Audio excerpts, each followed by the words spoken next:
I'm Father Joe Roesch of the Marian Fathers of the Immaculate Conception. Thank you for joining us as we continue with our year-long journey reading the diary of St. Maria Faustina Kowalska from beginning to end.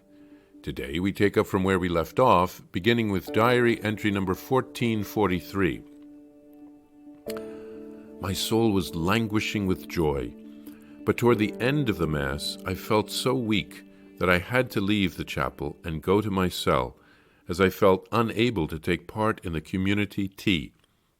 But my joy throughout the whole Christmas season was immense, because my soul was unceasingly united with the Lord.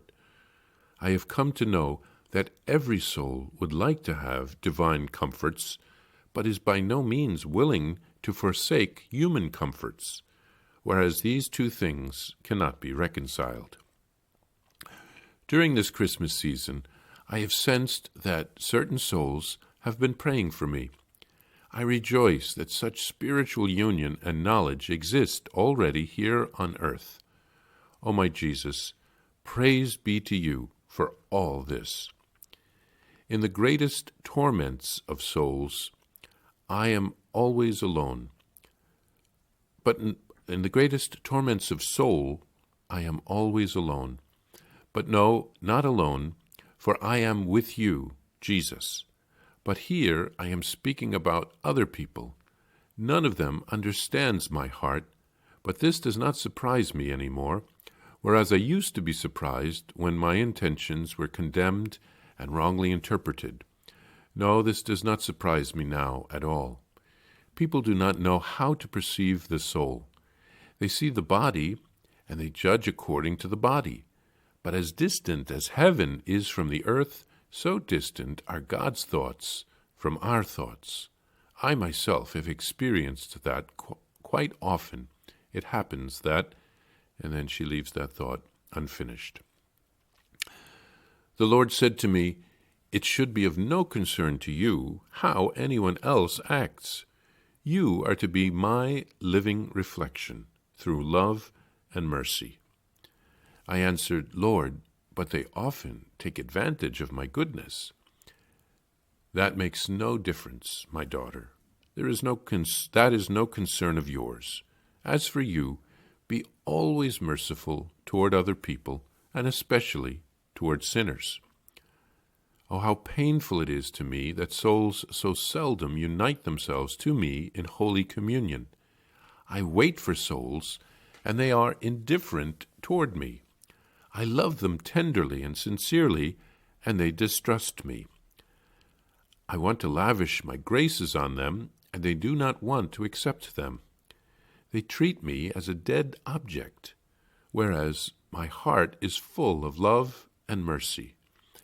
In order that you may know at least some of my pain, imagine the most tender of mothers, who has great love for her children, while those children spurn her love. Consider her pain. No one is in a position to console her. This is but a feeble image and likeness of my love. Write, speak of my mercy. Tell souls where they are to look for solace, that is, in the tribunal of mercy, the sacrament of reconciliation. There the greatest miracles take place and are incessantly repeated. To avail oneself of this miracle, it is not necessary to go on a great pilgrimage or to carry out some external ceremony. It suffices to come with faith to the feet of my representative and to reveal to him one's misery, and the miracle of divine mercy will be fully demonstrated. Were a soul like a decaying corpse, so that from a human standpoint there would be no hope of restoration, and everything would already be lost, it is not so with God. The miracle of divine mercy restores that soul in full. Oh, how miserable are those who do not take advantage of the miracle of God's mercy. You will call out in vain, but it will be too late. Jesus, Mary, and Joseph, the year 1938, the 1st of January. Welcome to you, New Year, in the course of which my perfection will be accomplished. Thank you in advance, O Lord, for everything your goodness will send me. Thank you for the cup of suffering from which I shall daily drink. Do not diminish its bitterness, O Lord, but strengthen my lips, that, while drinking of this bitterness, they may know how to smile for love of you, my Master. I thank you for your countless comforts and graces that flow down upon me each day like the morning dew, silently, imperceptibly, which no curious eye may notice, and which are known only to you and me, O Lord. For all of this, I thank you as of today, because at the moment when you hand me the cup, my heart may not be capable of giving thanks. St. Faustina was too weak to partake in the refreshments with the sisters after the midnight Mass on Christmas. She would have liked to, but she had to give it up because of her health. But then Jesus comforted her. If we want to receive comforts from Jesus, we have to be willing to give up some of the human comforts that we seek. Faustina rejoiced that some people were praying for her. She came to know of this during the Christmas season. We should be spiritually united with our loved ones. Faustina writes of Jesus always being with her during her torments of soul. Other people don't know what she is going through. They can't see her soul, so they judge her body, and it's not enough. They don't even know what's going on in her body. Unfortunately, they judge her mistakenly and harshly. Jesus told her not to worry about what others do.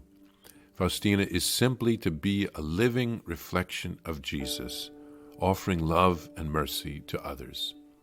Her task is to be merciful towards all, especially sinners. Jesus laments that people don't unite themselves to him in Holy Communion. Many people don't go to church, and even those who do, many don't enter deeply into the mystery. They take the experience for granted and treat Jesus like a dead object. We miss out on so many graces when we act in this way. Jesus makes the comparison of a child who rejects the love of a tender mother. We can't imagine the pain. Jesus so wants to share graces with us, and we reject them. Jesus asks Faustina to write about the sacrament of reconciliation, which he calls the tribunal of his mercy. Miracles of healing take place there. We should try to go to confession regularly. Jesus strengthens us through this sacrament. He is patient and merciful and always ready to forgive us. He will not reject anyone who comes to him. And then St. Faustina writes on January 1st, 1938, that her path to holiness and perfection will be completed in that year.